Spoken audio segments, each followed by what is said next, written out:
بسم الله الرحمن الرحيم. السلام عليكم ورحمة الله وبركاته. الحمد لله رب العالمين، والصلاة والسلام على أشرف الأنبياء والمرسلين وعلى آله وصحبه أجمعين. Kemudian kita juga tidak lupa untuk senantiasa memperbanyak salawat dan salam kepada baginda Rasul Muhammad sallallahu alaihi wasallam. Kaum muslimin dan muslimat yang dirahmati oleh Allah Jalla Jalaluh. Kita akan melanjutkan pembahasan kita dalam kitab Syarhu Al-Urjuzah Al-Mi'iyah li Ibni Abil Izz, yaitu sebuah syarah Urjuzah 100 bait yang menceritakan tentang biografi kehidupan Rasul sallallahu alaihi wasallam. Kita memasuki pada bait yang ke-20. Wa ba'da khamsin wa salasina hadar bunyana baitillahi lamma andasar. Maka setelah Rasul sallallahu alaihi wasallam menganjak usia 35 tahun, maka beliau pun menghadiri sebuah momen di mana pembangunan Baitullah ataupun Ka'bah yang rusak dengan sebab banjir yang besar. Fi hadzal bait dzakara an-nazim syuhudan Nabi sallallahu alaihi wasallam bunyanal musyrikin li Baitillahil Haram. Maka pada bait ini penulis kitab menjelaskan bahwa Nabi sallallahu alaihi wasallam disinilah ia menyaksikan orang-orang musyrikin ternyata ingin membangun kembali Baitullahil Haram. Wa kanat hadhihi al-hadisah lamma balagha sinnun nabiy 35 sana. Dan kejadian ini ketika Rasul sallallahu alaihi wasallam berumur 35 tahun. Qala Ibnu Ishaq pun mengatakan, falamma balagha Rasulullah sallallahu alaihi wasallam 35 sana ijtama'at Quraisyun li bunyanil Ka'bah. Maka tatkala umur Rasul sallallahu alaihi wasallam mencapai 35 tahun, maka orang-orang Quraisy mereka berkumpul. Mereka ingin membangun kembali Ka'bah ataupun Baitullah. Kenapa hal tersebut dilakukan? Zalika anna bina al-bait qad ikhtalla wa tasadda'a bisababin sailin 'arimin aw hana asasahu. Perkara tersebut terjadi karena memang orang-orang Quraisy telah melihat bahwa pembangunan Ka'bah sudah layak, karena Ka'bah tersebut ikhtalla, sudah rusak. Wa tasadda'a, sudah mulai retak-retak. Bisababin sailin 'arimin, karena banjir yang begitu besar pernah menimpa Makkah dan sekitarnya. Auhana asasahu, maka melemahlah pondasinya, maka rusaklah sedikit demi sedikit dari pondasi Ka'bah tersebut. Wasadda'a judranahu, dan ternyata dinding-dindingnya rusak, tembok-temboknya meretak.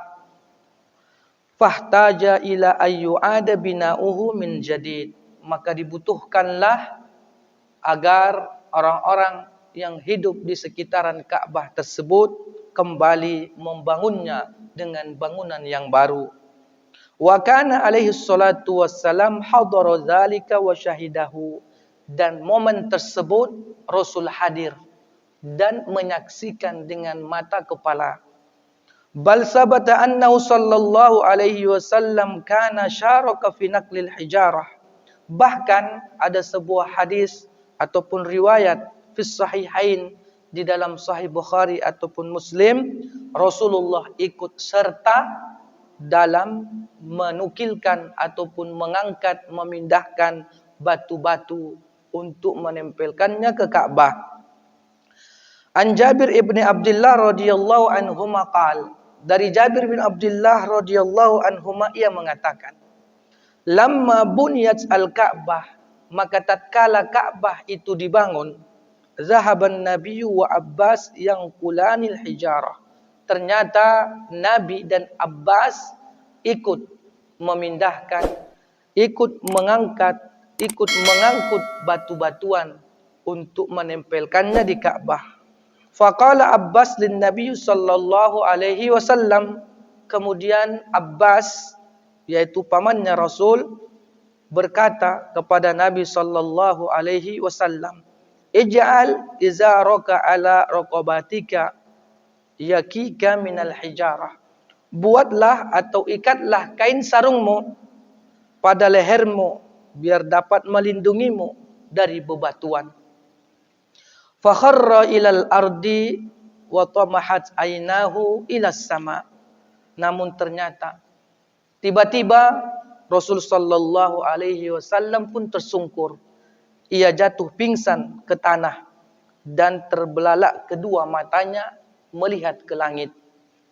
Summa afaqa, setelah itu Rasul pun sadar, kembali pulih. Faqal, maka Rasul sallallahu alaihi wasallam pun mengatakan, izari, izari, kainku, sarungku. Fashadda alaihi izarahu. Kemudian beliau pun kembali mengikatkan sarungnya dengan kencang, dengan kuat. Salawatullahi wassalamu alaihi. Semoga salawat dan salam tercurahkan kepada Rasul sallallahu alaihi wasallam. Kaum muslimin dan muslimat yang dirahmati oleh Allah Subhanahu wa taala. Ternyata kejadian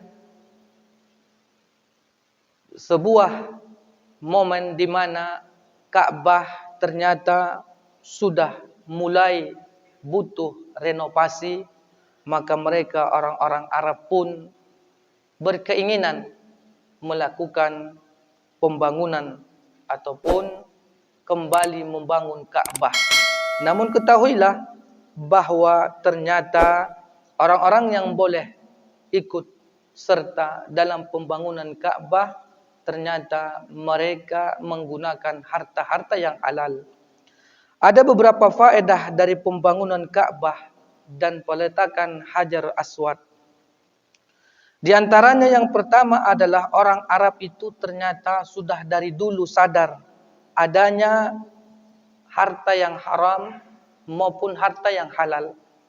Bahkan ketika mereka ingin membangun Ka'bah, mereka itu membuat syarat tidak boleh salah seorang di antara kita menyumbang hartanya dari harta yang tidak halal. Di antara harta hasil yang tidak halal itu adalah harta riba, harta zina, dan kezoliman-kezoliman yang lainnya. Maka tidak boleh ikut serta membangun Ka'bah. Ternyata perkara ini hati nurani orang-orang Arab Quraisy ketika itu masih bersih. Mereka memang tahu ada harta yang haram, ada yang halal. Maka mereka tidak mau membangun Ka'bah karena mereka tahu bahwa Ka'bah itu kedudukannya luar biasa di mata mereka. Ka'bah adalah benda yang suci menurut mereka.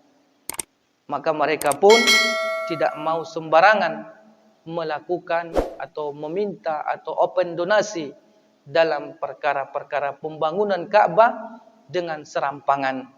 Kaum muslimin yang dirahmati oleh Allah. Kemudian bait selanjutnya disebutkan wa hakkamuhu wa radu bima hakam fi wad'i dzalikal hajar al aswad sama.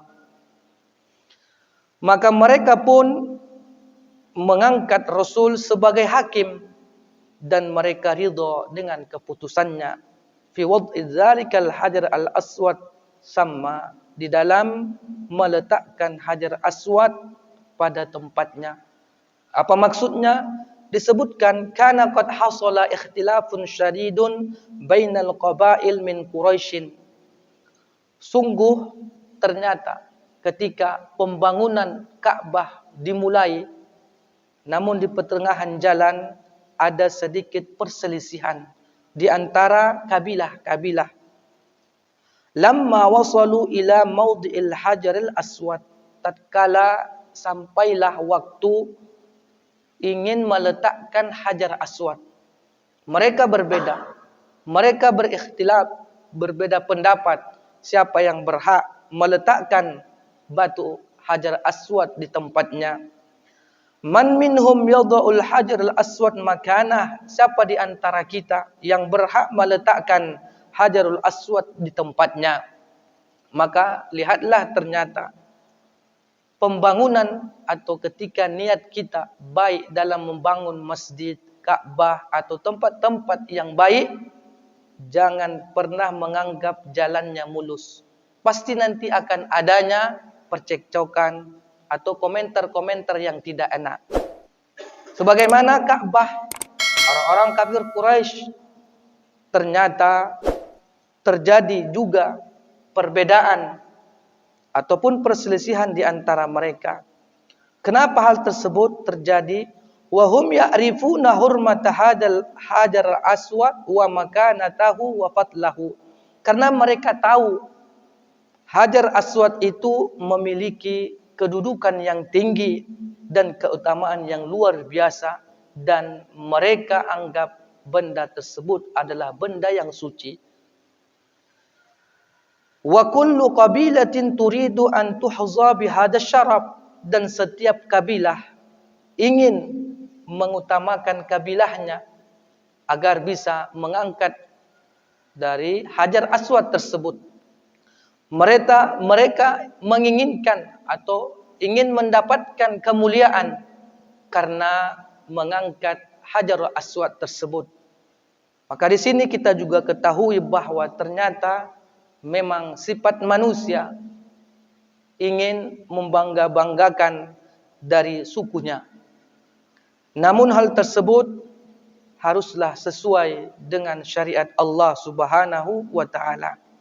Walihada ikhtasamu wa ikhtalafu ikhtilafan syadidan fi dzalik. Maka disebabkan perkara kecil tersebut, siapa yang harus mengangkat hajar aswad tersebut, maka terjadilah pertengkaran, bercekcokan, perbedaan pendapat yang sangat-sangat luar biasa. Fahakkamuhu wa radu bihukmihi, maka ada sebahagian mereka menunjuk Rasul sallallahu alaihi wasallam sebagai pengambil keputusan, dan mereka pun ridha akan keputusan Rasul sallallahu alaihi wasallam. Bahkan Ibnu Ishaq mengatakan, summa innal qabaila min Quraisyin jama'at al-jarah li bina'iha. Kemudian para kabilah Quraisy mulailah mereka berkumpul, mereka susunlah satu persatu batu Ka'bah tersebut. Kullu qabilatin tajma'al hiddatin summa banauha. Maka semua kabilah bersemangat ikut mengangkat batu-batunya, batu-batanya, kemudian menyusunnya. Mereka serentak, mereka bahu-membahu dalam membangunnya. Namun ternyata hatta balaghal bunyanu maudhi'ar rukun, hingga tatkala sampailah pada peletakan rukun ataupun hajar aswad tersebut, fakhtasamu fi, mereka pun bertengkar, mereka pun berbeda pendapat, mereka pun cekcok sedikit demi sedikit. Namun yang uniknya, walaupun mereka cekcok, walaupun mereka ribut, tapi mereka masih tetap bertanggung jawab, tidak lari, tidak meninggalkan pekerjaan tersebut, dan mereka tidak resign. Udahlah kau ajalah jadi ketua, udah kau ajalah jadi bendahara, kau lah jadi sekretaris. Walaupun ada percecokan, ternyata orang-orang Arab itu sangat-sangat bertanggung jawab atas beban yang dipikulkan kepada mereka. Kullu qabilatin turidu an ta'rifahu ila mawdhi'ihi dunal ukhra. Karena ternyata setiap kabilah mereka ingin mengangkat hajar aswad tersebut dan tidak membolehkan orang lain ikut. agar nampak siapa yang paling mantap sukunya, siapa yang lebih kuat pengaruhnya di kalangan orang-orang Arab ketika itu. Hatta tahawaru, hingga mereka pun terjadilah perdebatan, percekcokan di antara mereka. Wa tahalafu wa a'addu lil qital, bahkan mereka berusaha menyiapkan peperangan. Faqarrabat Banu Abdiddar jafnatan mamlu'atan daman. Maka ternyata Banu Abdiddar, ia mendekatkan sebuah bejana atau mangkuk yang berisi darah. Itulah sangat dahsyatnya mereka. Summa ta'aqadu hum wa Banu Adi ibnu Ka'ab ibnu Lu'ay alal maut. Kemudian mereka pun melakukan perjanjian antara Banu Adi ibnu Ka'ab ibnu Lu'ay dengan Banu Abdiddar tentang bersumpah mereka akan mati-matian harus bisa mengangkat atau memindahkan batu Hajar Aswad tersebut. Haruslah suku mereka. Sampai-sampai mereka membuat perjanjian. Mereka buat darah di atas mangkuk. Kemudian mereka celupkan tangan mereka dan bersumpah siap mati. Harus suku mereka yang mengangkat batu Hajar Aswad tersebut. Wa dakhalu aydiyahum fi dzalika ad-dam fi tilkal jabnah, dan mereka pun mulai satu persatu memasukkan tangan mereka ke tempat bejana tersebut, mangkuk besar tersebut yang berisi darah. Fasummu laqabud dam, mereka pun mulai satu persatu memasukkan tangannya. Famakasat Quraisyun ala dzalik arba'a layalin aw khamsan. Maka ternyata orang-orang Quraisy berselisih, bertengkar hingga sampai 4 malam atau ada yang mengatakan 5 malam. Jadi seminggu itu mereka berdebat, mereka berselisih pendapat. Summa innahum ijtama'u fil masjid. Kemudian mereka pun berkumpullah pada sebuah masjid ataupun tempat sujud. Wa tasyawaru wa tanasafu, dan mereka pun saling bermusyawarah ingin meletakkan batu Hajar Aswad tersebut. Faza'ama ba'du ahli riwayah, ada sebahagian riwayat mengatakan bahwa inna Aba Umayyah ibnul Mughirah ibnu Abdullah ibnu Umar ibnul Makhzum wa kana amidin asanna Quraisyin kulliha. Ternyata ketika mereka berdebat, ketika mereka itu bercekcok antara satu suku dengan suku yang lain, adalah Allah berikan ilham kepada salah satu di antara mereka yang paling tua, yang sudah sesepuh. Inilah al-hikmah Allah turunkan kepada Abu Umayyah ibnul Mughirah ibnu Abdullah ibnu Umar ibnul Makhzum, yang mana dialah tokoh yang paling tua, ialah tokoh yang paling sepuh, yang dituakan baik dari umurnya, dari keilmuannya dan pengalaman hidupnya.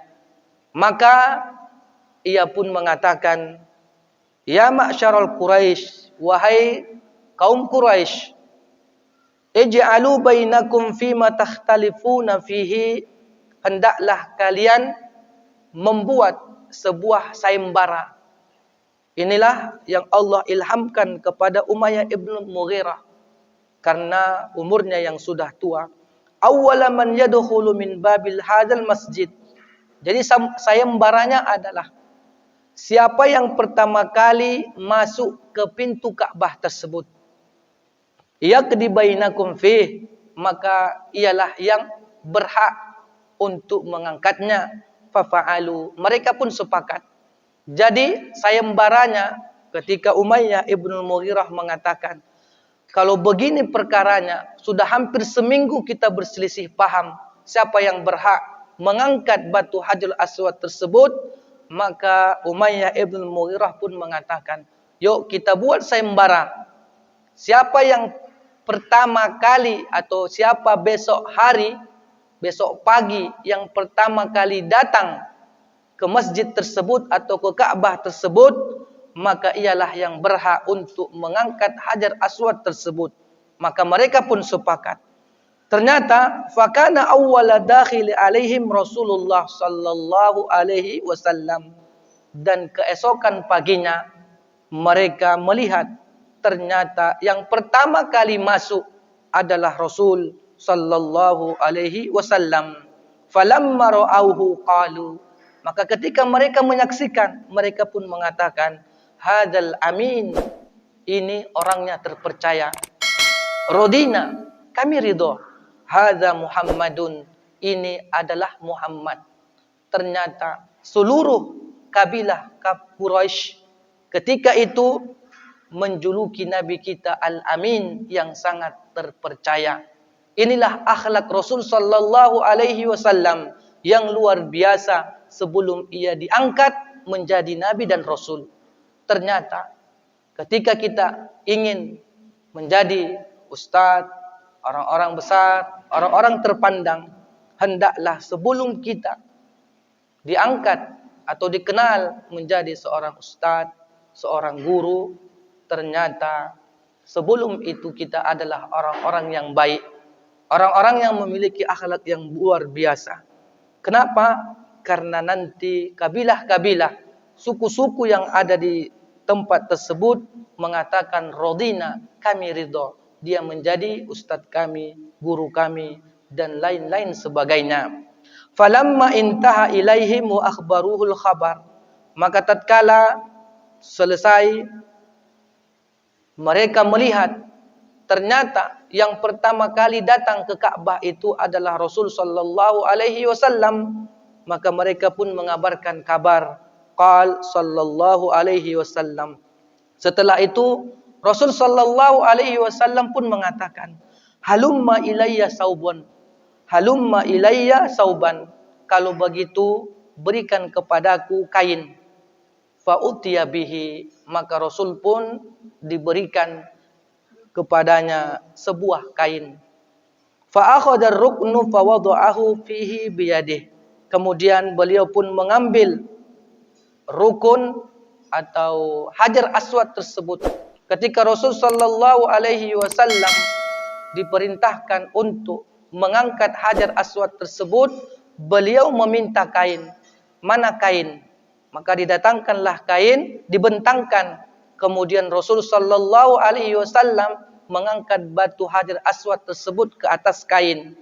Summa qal, setelah itu Rasul pun mengatakan, lita'khudh kullu qabilatin binahiyatin minas saub. Maka setelah batu Hajar Aswad tersebut di atas kain, maka hendaklah setiap kabilah mengangkat ujung-ujung kain tersebut, sudut-sudutnya yang 4. Sebelah sana, di atas, di bawah. Jadi sudutnya ada 4. Maka setiap kabilah ternyata memegang sisi ataupun ujung kain tersebut. Summa irfa'uhu jami'an, mereka pun ternyata mengangkat Hajar Aswad tersebut dengan menggunakan kain bersama-sama. Lihatlah begitu cerdasnya Rasul sallallahu alaihi wasallam. Ia bisa melihat keadaan dan bisa memberikan solusi di dalam permasalahan. Hatta idza balagha bihi jami'an mawdi'ahu, maka setelah semua kabilah mengangkat Hajar Aswad dan sampailah mereka ke sisi Ka'bah, mereka pun meletakkannya, wada'ahu huwa biyadihi summa bunya alaih, kemudian Rasul yang melengketkannya ke Ka'bah tersebut, dan kemudian mereka melanjutkan dari pembangunan Ka'bah tersebut. Wa hadzal ladzi dzakarahu Ibnu Ishaq yashhaduhu lahum rawahu Imam Ahmad. Inilah yang disebutkan oleh Ibnu Ishaq yang riwayatnya dikeluarkan oleh Imam Ahmad. Kaum muslimin dan muslimat yang dirahmati oleh Allah Subhanahu wa taala. Ternyata kejadian ini adalah kejadian yang begitu banyak faedah yang bisa kita angkat, yang bisa kita ambil. Yang pertama, pribadi Muhammad sallallahu alaihi wasallam adalah pribadi yang luar biasa. Bukan orang sembarangan. Beliau diberikan kecerdasan Allah Subhanahu wa taala.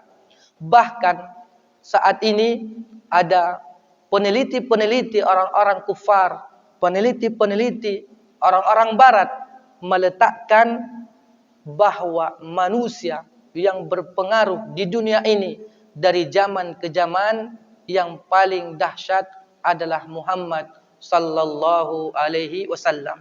Siapapun penulisnya yang ingin menulis tokoh-tokoh yang berpengaruh di dunia, mereka akan meletakkan Muhammad yang nomor satu. Tidak ada yang lain. Begitulah dahsyatnya kemuliaan atau kepribadian Rasul sallallahu alaihi wasallam. Semua sudah tahu bagaimana kepercayaan masyarakat ketika itu karena kejujuran Rasul sallallahu alaihi wasallam, sehingga beliau pun diamanahkan untuk meletakkan Hajar Aswad setelah terjadinya perselisihan. Kemudian yang kedua yang bisa kita ambil faedahnya dari pertengkaran atau kejadian momen memindahkan Hajar Aswad tersebut adalah hendaklah seorang pendakwah itu bergaul dengan masyarakat dan mengerti akan pentingnya hidup di tengah masyarakat. Karena banyak juga para ustadz, para kiai, para guru, mereka enggan bermasyarakat. Mereka enggan berkecimpung mendatangi dari masyarakat-masyarakat atau perkumpulan-perkumpulan yang ada di masyarakat tersebut. Padahal Rasul sallallahu alaihi wasallam ketika orang-orang kafir Quraisy berkeinginan membangun Ka'bah tersebut, Rasulullah itu enggak diundang secara resmi. Rasulullah itu dia datang bersama Abbas, ingin menyaksikan dan ingin ya bantu-bantu sedikitlah. Nah, ternyata disinilah para ulama mengambil kesimpulan hendaklah seorang pendakwah, seorang guru, seorang ustadz itu bergaul dengan masyarakatnya dan agar mengerti apa celah-celah yang kenapa masyarakat ini belum mau solat berjamaah, kenapa masyarakat ini masih senang melakukan judi online dan lain-lain sebagainya. Maka walaupun mereka masyarakat itu menentang misi dakwah, maka setidaknya pendakwah itu hadir, ikut bermasyarakat, ikut bergaul agar mengerti biografi atau background masyarakat yang ada di sekitar tersebut. Bahkan Rasul sallallahu alaihi wasallam sendiri juga telah mengatakan, al-mu'min alladzi yukhalitun nas wa yasbiru ala adahum khairun minal ladzi la yukhalitun nas wa la yasbiru ala adahum. Rawahu Tirmizi. Mukmin yang bergaul, bermasyarakat dengan manusia dan ia pun mampu sabar atas ancaman-ancaman ataupun maha bahaya, itu lebih baik baginya dari orang-orang yang tidak mau bergaul, tidak mau bermasyarakat dan tidak sabar atas perilaku masyarakatnya. Lihatlah ternyata Rasul sallallahu alaihi wasallam memahami kehidupan yang ada di masyarakat. Karena banyaknya perbedaan baik sukunya, bangsanya, bahasanya, rasnya dan lain-lain sebagainya. Maka Rasul sallallahu alaihi wasallam pun ikut nimbrung, ikut menyaksikan pembangunan Ka'bah ketika itu. Kaum muslimin rahimani rahimakumullah, hendaklah kita apabila memiliki misi dakwah, kita pun bermasyarakat, namun juga harus mengikuti dari langkah-langkah syariat Allah Subhanahu wa taala. Kalau memang perkara tersebut melanggar syariat, kita katakan hal tersebut tidak diperbolehkan dan lain-lain sebagainya. Kemudian yang ketiga, di antara faedah yang bisa kita ambil adalah penyebab paling utama dalam mempengaruhi orang lain itu hanyalah dua perkara, yaitu akhlak dan moral. Inilah penyebab yang paling utama kita bisa mempengaruhi orang lain. Akhlak dan moral kita. Ketika kita menjadi ketua DKM, kadang kita heran, Bapak tuh kenapa nggak bisa aku pengaruhi ya? Maka lihat, ia pandang kita itu sebagai apa? Apakah ia memandang kita mafia, orang jahat, orang yang tak baik, ya dia pun tak mau terpengaruh. Tapi kalau ia sudah memandang akhlak kita, kita adalah orang-orang yang bermoral, maka insya Allah bapak tersebut pun akan sedikit demi sedikit mengikuti kita, atau setidaknya ia segan dengan kita. Intinya adalah penyebab yang paling utama dalam mempengaruhi orang lain itu adalah akhlak dan moral. Akhlak dan moral Rasul sallallahu alaihi wasallam lah yang menyebabkan mereka, orang-orang Quraisy, menerima beliau. Senang tatkala melihat Rasul sallallahu alaihi wasallam. Apatah lagi Rasul wajahnya adalah wajah yang tampan. Maka para ulama berbeda pendapat, sebenarnya siapa sih manusia yang paling tampan di dunia? Maka ada 3 riwayat yang mengatakan manusia yang paling tampan di dunia ini, yang pertama itu sebenarnya Adam alaihissalam. Karena apa? Karena Adam itu diciptakan Allah dengan tangannya sendiri. Ini riwayatnya ada. Kemudian yang kedua mengatakan manusia yang paling tampan di dunia ini adalah Nabi Yusuf. Diceritakan di dalam Al-Quran juga. Dan ternyata yang terakhir, manusia yang paling tampan itu sebenarnya adalah Rasul sallallahu alaihi wasallam, Muhammad Nabi kita. Inilah manusia yang paling tampan. Namun semua itu memiliki riwayat, tetapi ada sebahagian ulama yang menekankan ataupun menguatkan, merojihkan yang paling utama, yang paling ganteng, yang paling wajahnya tampan adalah Rasul kita Muhammad sallallahu alaihi wasallam. Maka orang-orang pun senang tatkala melihat Rasul, udahlah wajahnya tampan, akhlaknya baik, moralnya luar biasa. Bergembira mereka melihatnya. Bahkan ketika Rasul sallallahu alaihi wasallam ditunjuk sebagai pemindah ataupun mengangkat batu Hajar Aswad tersebut, mereka ridho, mereka rela, mereka senang bahwa yang mengangkatnya adalah Rasul sallallahu alaihi wasallam. Namun ingat, ketika Rasul sallallahu alaihi wasallam juga dapat kepercayaan, ia tidak mengkhianati kepercayaan tersebut. Ia mampu merangkul semuanya. Dan orang-orang ketika itu pun tak nalar. Maksudnya yang penting yang mengangkat batu Hajar Aswad ini adalah Muhammad. Udah mereka ridho, mereka senang. Tapi ternyata Allah berikan wahyu, ilham kepada Rasul. Ternyata semua kabilah ikut juga ternyata mengangkatnya. Inilah sebuah karakter yang harus dimiliki seorang pemimpin. Ide-idenya harus cemerlang. Ia harus bisa merangkul seluruh elemen-elemen yang ada di masyarakatnya, yang ada di bawah organisasinya. Jangan mentang-mentang orang, ya udahlah kami percaya samamu. Ternyata masuk dana open donasi 100 juta, yang keluar cuma 90, entah kemana dibuat dia. Orang kan udah percaya. Dimanfaatkannya. Ini yang banyak kejadian. Karena orang udah percaya, udah ente aja lah ketua DKM. Ente kan mantap begini begitu, kami percaya. Ternyata dia pun karena kepercayaan orang ia dapatkan, dia pun pandai-pandai pula bermain di dalamnya. Maka kemudian ternyata Allah buka, baru nyesal dia. Ini yang tidak diinginkan. Rasul sallallahu alaihi wasallam begitu cerdasnya, begitu uletnya dalam memahami karakter masyarakat. Maka kita juga ketika ingin memimpin sebuah masyarakat, Setidaknya kalau sekarang itu mata pelajaran psikologi, kita bacalah. Biar tahu kita karakternya. Ah, wah ini kayaknya tak cocok kali dia kalau disenggak sedikit. Nah, dia pula balik menyenggak kita, memarahi kita. Nah, oh ternyata bapak ini harus diangkat-angkat dia. Disanjung-sanjung biar terangkat telinganya besar kembang. Ada juga karakter orang seperti itu.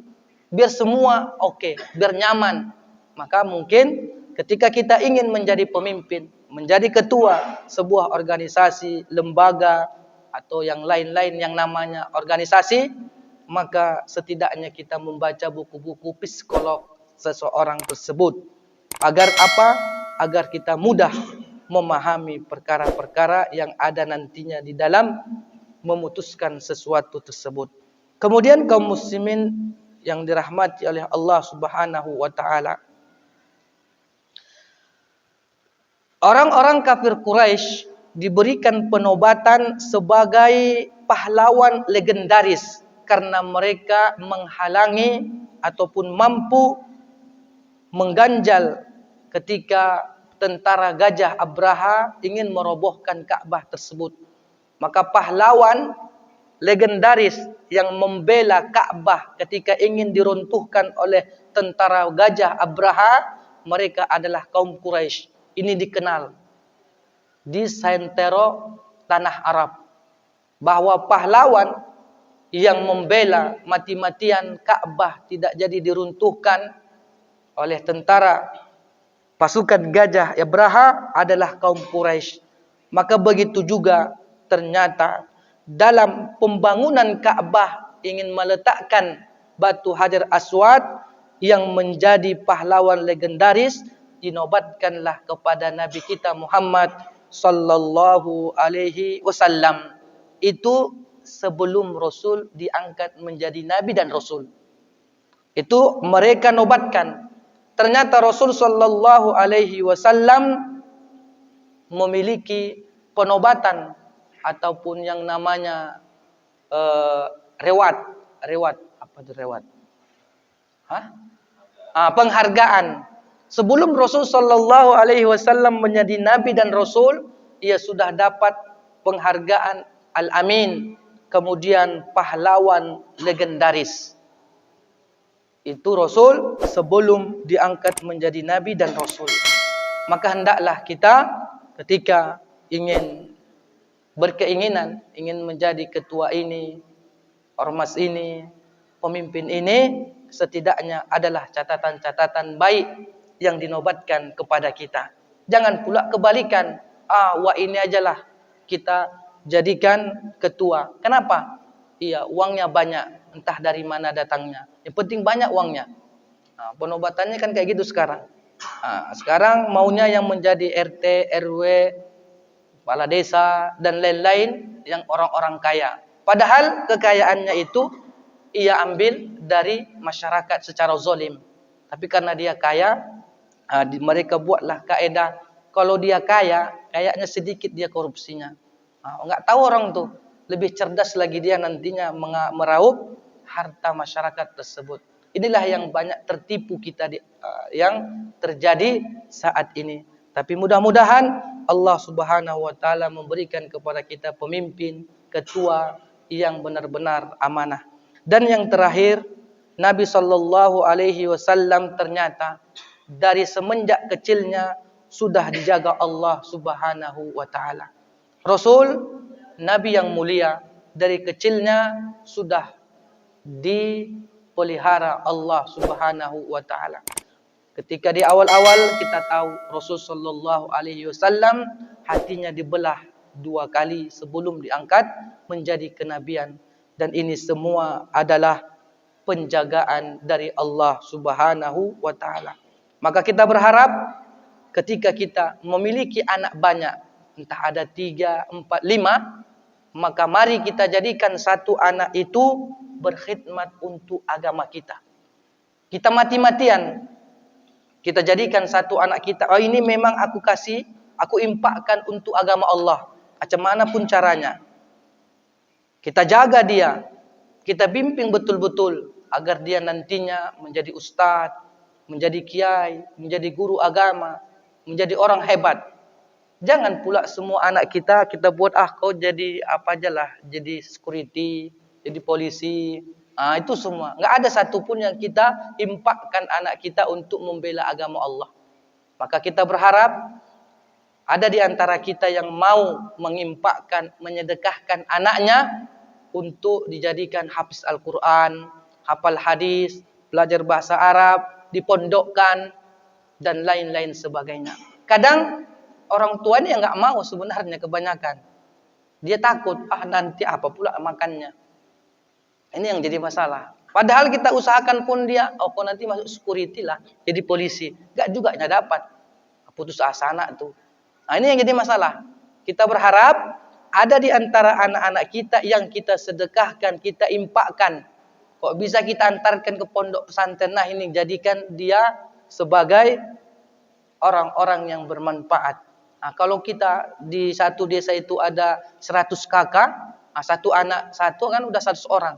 Insya Allah 5 tahun ke depan, 10 tahun ke depan akan keluarlah anak-anak yang saleh, yang salihah.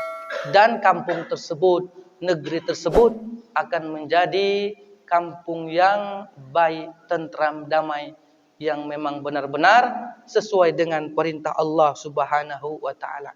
Mudah-mudahan apa yang kita baca dari 2 bait tentang peristiwa pembangunan Ka'bah bisa menjadi ibrah, pelajaran untuk kita dan menambahkan iman kita dan rasa takut kita kepada Allah Subhanahu wa taala. Inilah yang bisa kita sampaikan. Mungkin ada yang ingin bertanya, maka dipersilahkan. Berkenaan ilmu sihir, dukun dan ilmu kebal, itu dalam Islam bagaimana Ustaz pandangannya? Rasul sallallahu alaihi wasallam, kalau kita tahu ada di situ dukun atau yang punya ilmu hitam, sebelum kita datang ke situ saja, Rasul sallallahu alaihi wasallam sudah mengatakan, man ata arrafan fasa'alahu an syai'in lam tuqbal lahu salatun arba'ina lailah. Barang siapa yang mendatangi dukun atau orang pintar atau paranormal, dia datang, artinya bukan untuk nanya, enggak. Man ata arrafan, dia cuma datang gaya-gaya. Barang siapa yang datang, dia cuma datang gaya-gaya, enggak ada niatnya juga untuk bertanya. Cuma gaya-gaya aja dia datanglah dulu. Atau mendekat dengan mereka, kemudian kadang dia buatlah satu pertanyaan yang sebetulnya hanya enggak betul dari dia gitulah. Dia hanya ingin ngetes-ngetes, tapi dia datang. Maka Rasulullah mengatakan, lam tuqbal salatun arba'ina lailah. Maka solatnya selama 40 hari tak diterima Allah. Itulah saking dahsyatnya. Rawahu Bukhari dan Muslim. Maka disebutkan Rasul, jangan main-main dalam perkara perdukunan ataupun sihir-sihir, apalagi mempelajarinya. Mendatangi saja, kan kadang kita itu taunya kita itu. Ada itu uak-uak itu dia kayaknya punya ilmu hitam gini-gini, tahu ini, tahu itu. Pura-pura kita datang untuk bercandalah, untuk apa? Nah, ketika kita mendatanginya saja dengan niat mau main-main, mau bercanda, solat kita saja tidak diterima Allah selama 40 hari, 40 malam. Kemudian kita mempelajarinya, matilah kita. Selamat tinggallah, apa yang mau diterima Allah lagi. Nah, ini yang banyak yang terjadi yang tidak diketahui oleh kaum muslimin secara umum. Maka mereka penting belajar tauhid, belajar akidah. Jangan hanya sebatas sepotong-sepotong dalam mempelajari akidah dan tauhid. Hendaklah kita benar-benar mempelajarinya. Wallahu a'lam bishawab. Mendatangi dukun saja ternyata ancamannya luar biasa, apalagi mempelajarinya ataupun mengajarkannya kepada orang lain. Dan perkara-perkara tentang sulap ini, sulap itu, para ulama berbeda pendapat. Kalau dia sulapnya itu adalah memang kecepatan tangan, maka tidak dipermasalahkan. Namun bisa juga membuat orang menjadi takjub ataupun menghabiskan waktu atau menyia-nyiakan waktu. Ada sebahagian mengatakan itu pun tidak diperbolehkan. Lebih baik enggak usah belajar tentang sihir, perdukunan dan lain-lain sebagainya. Kalau orang-orang dulu mengatakan ilmu nujum. Ilmu nujum, belajar ilmu nujum, ilmu pelet, ilmu apalah. Waktu anak muda itu ada dibilang dia inilah ada hebat nih. Bulu perindu, entah apa namanya. Banyak di kampung-kampung banyak sekali. Wallahu a'lam bishawab. Mudah-mudahan Allah Subhanahu wa taala menjaga kita, keluarga kita dari terjatuhnya ke dalam perkara-perkara syirik. Karena perkara inilah yang Allah tidak terima atau Allah tidak akan memasukkannya ke dalam surga hingga orang-orang yang melakukan syirik itu bertobat kepada Allah Subhanahu wa taala. Kita tutup dengan doa kafatul majlis. Subhanakallahumma wa bihamdika asyhadu an la ilaha illa anta astaghfiruka wa atubu ilaik. Assalamualaikum warahmatullahi wabarakatuh. Waalaikumsalam warahmatullahi wabarakatuh.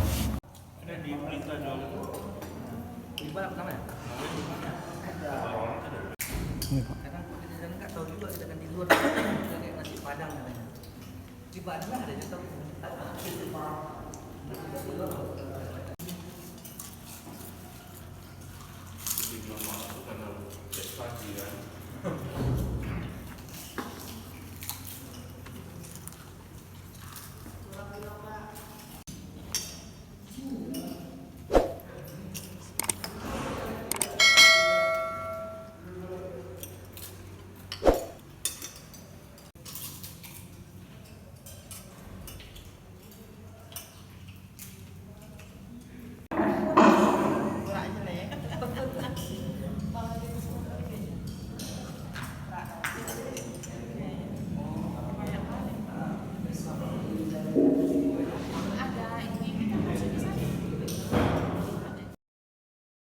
Sadaqallahul azim.